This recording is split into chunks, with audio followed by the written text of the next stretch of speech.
Любовта на мъжете минава през корема, а любовта на жените откъде минава? През сърцето. През това тя да чува, през ушите, да може да й правиш комплименти, да я караш да се чувства специална, да я караш наистина да сияе. Много е важно, ако си един мъж, който иска наистина твоята жена да се чувства добре, то всъщност да знаеш какво й е нужно, че тя да се чувства добре. Често в моята практика идват мъже при мен и ми казват: тя не може да свърши, не се подмокря. Усещам, че не й е хубаво. Избягва контакт с мен.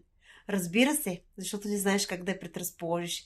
Много често мъжете си мислите, че когато проникнете в жената и когато правите полов контакт с нея, всъщност това е нещото, което тя трябва да е мокра, да е хти, да изпитва оргазми и да е супер привлечена към вас. Не, скъпи мъже, трябва да си научите да сте много, много, много даващи към жената. И комплименти, и жестове, да сте разнообразни, да наистина да знаете как тя да се чувства специална, да се чувства желана, да се чувства единствена.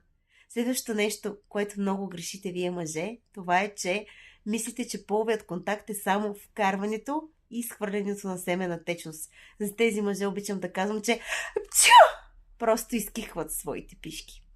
И мисля, че това въобще не е приятно на жената. Много често съзнанието на мъжа се успокоява, когато започне да прави половият контакт, без да мисли дали ще свърши. Вашата огромна грешка е да мислите кога ще свърша, изобщо ще свърша ли, ще свърша ли бързо, какво ще се случи с моето свършване. И това всъщност убива хубавият секс. Хубаво е да знаеш, че ти семената си течност се ще изхвърлиш. Но по какъв начин и колко оргазми и какво удоволствие ще доставиш е много по-важно. И искам да ви издам една тайна като сексолог. Колкото повече задържаш и толкова повече забавяш процеса на свършване, и има повече обмен на приток на кръв в члена, всъщност после ще ти е много по-хубаво, когато корилираш.